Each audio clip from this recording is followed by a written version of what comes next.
Isu amandemen UU TNI yang membuka peluang keterlibatan militer di jabatan sipil kembali mengingatkan kita kepada praktik dui fungsi ABRI di masa Orde Baru.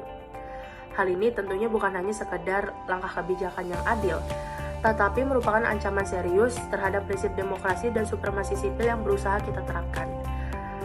Jika militer kembali diberikan ruang di luar fungsi pertahanan, tentunya akan beresiko mengaburkan semua batas antar sipil dan militer yang sudah diperjuangkan pasca reformasi. Demokrasi tentunya tidak akan tumbuh secara sehat dan bebas jika yang bersenjata kembali diberikan ruang terlalu luas di dalam urusan pemerintahan. Yang menjadi pertanyaan selanjutnya adalah, apakah kita rela mundur ke masa lalu yang justru kita ingin tinggalkan?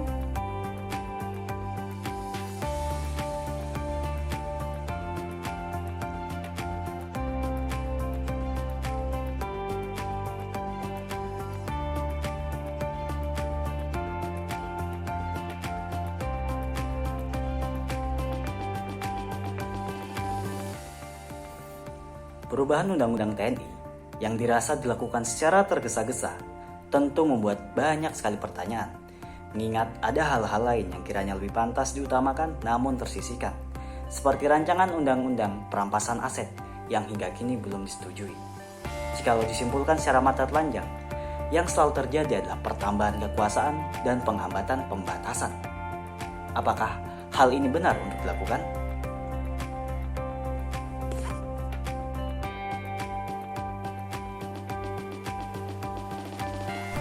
Revisi UU TNI yang dilakukan oleh pemerintah mendapat banyak reaksi dari masyarakat. Banyak aksi penolakan yang dilakukan oleh masyarakat imbas dari adanya revisi UU TNI tersebut.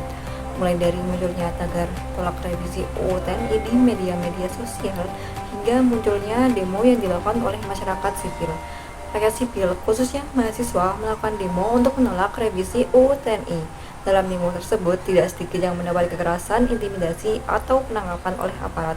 Padahal rakyat harusnya memiliki kebebasan untuk bersuara karena hal ini menyangkut masuknya tentara ke kehidupan sipil.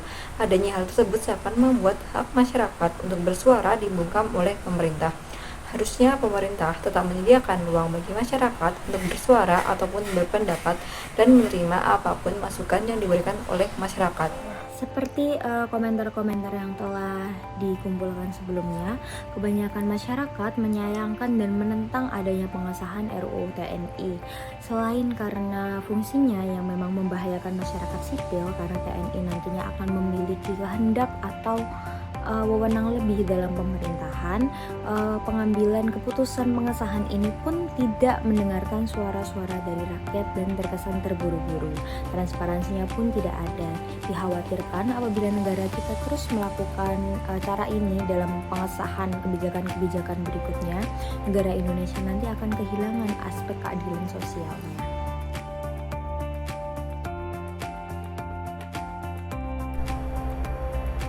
Bahkan sebelum disahkan, RUU TNI ini telah menjadi sorotan publik.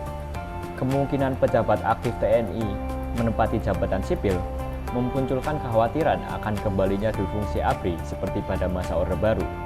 Kekhawatiran ini juga muncul seiring dengan perubahan konstitusi sebelumnya, yaitu perubahan batas usia Capres dan Cawapres. Ironisnya, rapat RUU TNI ini dilakukan di Hotel Mewah, Fairmont, Jakarta. Dilakukan secara tertutup, sehingga memunculkan kritik terhadap transparansi negara yang minim. Oleh karena itu, sebagai warga negara Indonesia, kita harus tetap kritis dan juga memastikan bahwa perubahan regulasi dan konstitusi berpihak kepada rakyat, bukan hanya berpihak kepada segelintir elit dan kepentingannya. Seharusnya proses legalisasi dilakukan secara terbuka, akuntabel, dan juga responsif terhadap suara rakyat.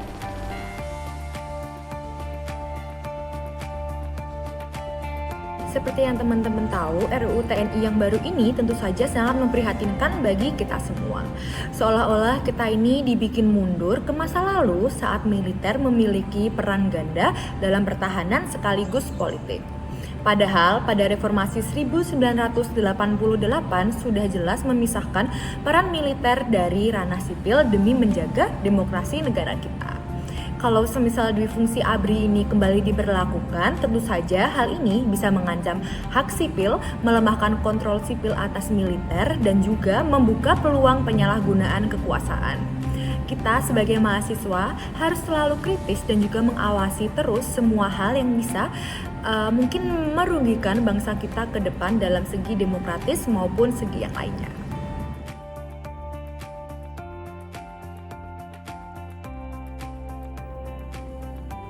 Berbagai macam komentar yang dapat kita lihat mengenai revisi UU TNI menunjukkan tren positif bahwa masyarakat dapat melakukan perlawanan terhadap ketidaksesuaian demokrasi maupun penyelewengan yang dilakukan oleh pihak pemerintah. Hal ini diawali dengan tidak adanya transparansi mengenai proses revisi, yakni tertutupnya rapat dan juga tidak diberikannya draft. Hal ini mengakibatkan kepercayaan masyarakat secara perlahan namun pasti runtuh. Dan terjadi juga proses secara besar-besaran yakni demo yang dilakukan oleh kaum muda termasuk mahasiswa. Tentunya kita sebagai mahasiswa harus terus menyuarakan isu-isu ini agar tidak padam dan keadilan bisa ditegakkan. Hal ini guna terus menjaga negara kita agar terus satu dan utuh dan juga tidak terpecah belah.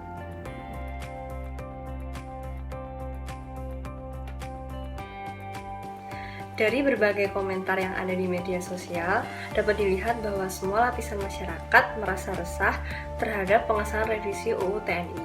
Keresahan ini berawal dari ketidakterbukaan DPR dalam membahas rancangan revisi undang-undang. Selain itu, masyarakat khawatir akan pelibatan TNI aktif yang semakin luas di jabatan-jabatan sipil. Semestinya, TNI hanya berfokus pada pertahanan negara. Ketika UU TNI akhirnya disahkan, komentar di media sosial masih berlanjut, yang berarti ketidakpuasan masyarakat masih ada. Meskipun DPR sudah mengatakan bahwa masyarakat tidak perlu khawatir, tetap saja masyarakat tidak bisa sepenuhnya percaya.